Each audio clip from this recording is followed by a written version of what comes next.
اعوذ باللہ من الشیطان الرجیم بسم اللہ الرحمن الرحیم۔ سورۃ بقرہ۔ نام اور وجہ اور تسمیہ۔ اس سورت کا نام بقرہ اس لیے ہے کہ اس میں ایک جگہ گائے کا ذکر ہے۔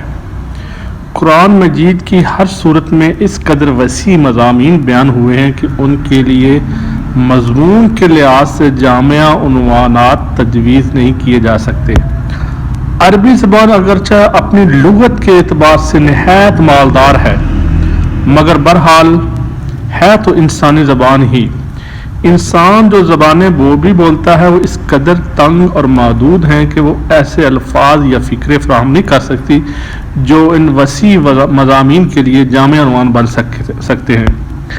اس لیے نبی صلی اللہ علیہ وآلہ وسلم نے اللہ تعالیٰ کی رہنمائی سے قرآن کے بیشتر صورتوں کے لیے عنوانات کے بجائے نام تجویز فرمائے جو محض علامت کا کام دیتے ہیں۔ اس صورت کو بقرہ کہنے کا مطلب یہ نہیں کہ اس میں گائے کے مسئلے پر بحث کی گئی ہے، بلکہ اس کا مطلب صرف یہ ہے کہ وہ صورت جس میں گائے کا ذکر آیا ہے۔ زمانہ نزول۔ اس صورت کا بیشتر حصہ ہجرت مدینہ کے بعد مدنی زندگی کے بالکل ابتدائی دور میں نازل ہوا، اور کم تر حصہ ایسا ہے جو بعد میں نازل ہوا اور مناسبت مضمون کے لحاظ سے اس میں شامل کر دیا گیا، حتیٰ کہ سود کی ممانعت کے سلسلے میں جو آیات نازل ہوئیں وہ بھی اس میں شامل ہیں، حالانکہ وہ نبی صلی اللہ علیہ وآلہ وسلم زندگی کے بالکل آخری زمانے میں اتری تھی۔ سورت کا خاتمہ جن آیات پر ہوا وہ ہجرت سے پہلے مکہ میں نازل ہو چکی تھی، مگر مضمون کی مناسبت سے اس کو بھی اسی صورت میں ضم کر دیا گیا۔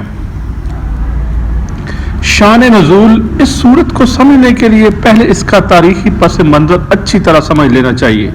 ہجرت سے قبل جب تک مکہ میں اسلام کی دعوت دی جاتی رہی، خطاب بیشتر مشرکین عرب سے تھا، جن کے لیے اسلام کی آواز ایک نئی اور غیر مانوس آواز تھی۔ اب ہجرت کے بعد سابقہ یہودیوں سے پیش آیا، جن کی بستیاں مدینہ سے بالکل متصل ہوئی واقع تھیں۔ یہ لوگ توحید، رسالت، وحی، آخرت اور ملائکہ کے قائل تھے، اس ضابطہ شرعی کو تسلیم کرتے تھے جو خدا کی طرف سے ان کے نبی موسیٰ علیہ السلام پر نازل ہوا تھا، اور اصولاً ان کا دین وہی اسلام تھا جس کی تعلیم حضرت محمد صلی اللہ علیہ وآلہ وسلم دے رہے تھے، لیکن صدیوں کے مسلسل انحطاط نے ان کو اصل دین سے بہت دور ہٹا دیا۔ ان کے عقائد بہت سے غیر اسلامی عناصر کی آمیزش ہو گئے تھی، جن کے لیے تورات میں کوئی سند موجود نہ تھی۔ ان کی عملی زندگی میں بکثرت ایسے رسوم اور طریقے رواج پا گئے تھے جو اصل دین میں نہ تھے، اور جن کے لیے تورات میں کوئی ثبوت نہ تھا۔ خود تورات کے انہوں نے انسانی کلام کے اندر خلط ملط کر دیا، اور خدا کا کلام جس حد تک لفظاً یعنی معنی محفوظ تھا اس کو بھی انہوں نے اپنی من مانی تعبیروں اور تفسیروں سے مسخ کر رکھا تھا۔ دین کی حقیقی روح ان میں سے نکل چکی تھی، اور ظاہری مذہبیت کا محض ایک بے جان ڈھانچہ باقی تھا جس کو وہ سینہ سے لگائے ہوئے تھے۔ ان کے علماء اور مشائخ، ان کے سردار، ان قوم کے اور ان کے عوام سب کی اعتقادی، اخلاقی اور عملی حالت بگڑ گئی تھی، اور اپنے اس بگاڑ سے ان کو ایسی محبت تھی کہ وہ کسی اصلاح کو قبول کرنے پر تیار نہ تھے۔ صدیوں سے مسلسل ایسا ہو رہا تھا، جبکہ اللہ کا بندہ انہیں دین کا سیدھا راستہ بتانے آتا تو وہ اسے اپنا سب سے بڑا دشمن سمجھتے، اور ہر ممکن طریقے سے کوشش کرتے تھے کہ وہ کسی طرح اسلام میں کامیاب نہ ہو۔ یہ لوگ حقیقت میں بگڑے ہوئے مسلمان تھے، جن کے ہاں بدعتوں، تعریفوں، موشگافیوں اور فرقہ بندیوں استخاؤں گیری، مغز فگنی، خدا فرموشی، دنیا پرستی کی بدولت انطاعت اس حد تک پہنچ چکا تھا کہ وہ اپنا اصل نام مسلم تک بھول گئے تھے، محض یہودی بن کر رہ گئے تھے، اور اللہ کی دین کو انہوں نے محض نسل اسرائیل کی آبائی وراثت بنا کر رکھ دیا تھا۔ پس جب نبی صلی اللہ علیہ وآلہ وسلم مدینے پہنچے تو اللہ تعالیٰ نے آپ کو ہدایت فرمائی کہ ان کو اصل دین کی طرف دعوت دیں۔ چنانچہ سورۃ بقرہ کی ابتدائی 15-16 رکوع اسی دعوت پر مشتمل ہیں۔ ان میں یہودیوں کی تاریخ اور ان کی اخلاقی مذہبی حالت پر جس طرح تنقید کی گئی ہے اور جس طرح ان کے بگڑے ہوئے مذہب اخلاق کو نمایاں خصوصیات کے مقابلے میں حقیقی دین کی اصول پہلو پیش کیے گئے، اس سے یہ بات بالکل آئینے کی طرح واضح ہو جاتی کہ ایک پیغمبر کی امت کی بگاڑ کی نوعیت کیا ہوتی ہے۔ رسمی دینداری کے مقابلے میں حقیقی دینداری کس چیز کا نام ہے، دین حق کی بنیادی اصول کیا ہے، اور خدا کی نگاہ میں اصل اہمیت کن چیزوں کی ہے۔ مدینہ پہنچ کر اسلامی دعوت کے ایک نئے مرحلے میں داخل ہو چکی تھی۔ مکہ میں تو معاملہ صرف اصول دین کی تبلیغ اور دین کی قبول کرنے والوں کی اخلاقی تربیت تک محدود تھا، مگر جب ہجرت کے بعد عرب کے مختلف قبائل کو وہ سب لوگ جو اسلام قبول کر چکے تھے ہر طرف سے سمٹ کر ایک جگہ جمع ہونے لگے اور انصار کی مدد سے ایک چھوٹی سی اسلامی ریاست کی بنیاد پڑ گئی، تو اللہ تعالیٰ نے تمدن، معاشرت، معیشت، قانون اور سیاست کے متعلق بھی اصولی ہدایات دینی شروع کی اور یہ بتایا کہ اسلام کے اساس پر یہ نیا نظام زندگی کس طرح تعمیر کیا جائے۔ اس سورت کے آخری 23 رکوع میں زیادہ تر انہی ہدایت پر مشتمل ہے، جن میں سے اکثر ابتدا ہی میں بھیج دی گئی تھی اور بعض متفرق طور پر حسب ضرورت بعد میں بھیجی جاتی رہیں۔ ہجرت کے بعد اسلام اور کفر کی کشمکش بھی ایک نئے مرحلے میں داخل ہو چکی تھی۔ ہجرت سے پہلے اسلام کی دعوت خود کفر کے گھر میں دی جا رہی تھی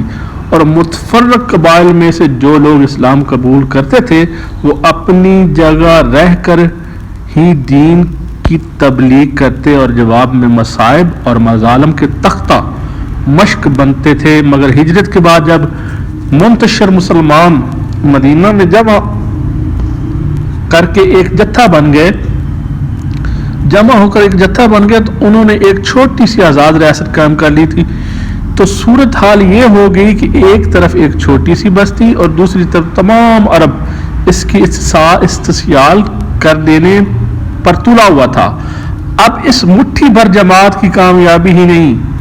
بلکہ اس کے باوجود بقا کا انحصار بھی اس بات پر تھا کہ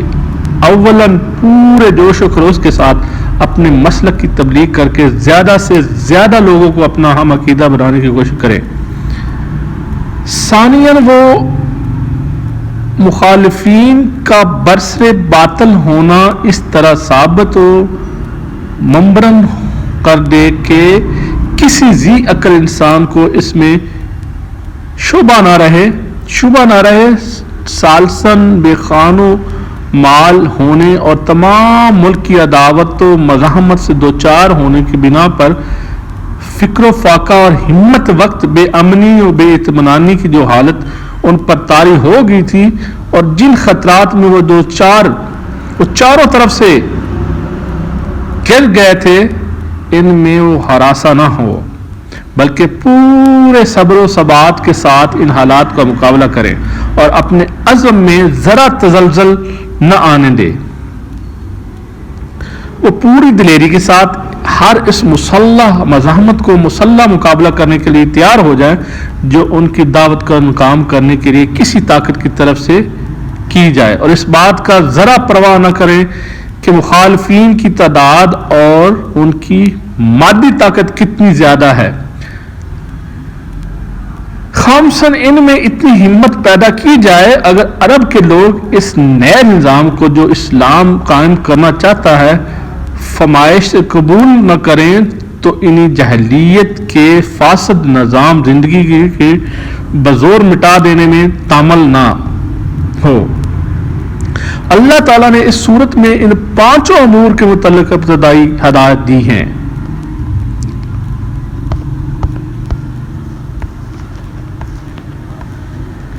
دعوت اسلامی کے اس مرحلے میں ایک نیا عنصر بھی ظاہر ہونا شروع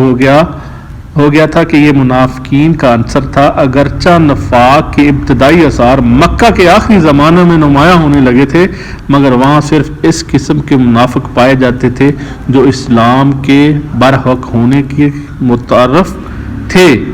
اور ایمان کا اقرار بھی کرتے تھے لیکن اس کے لیے تیار نہ تھے۔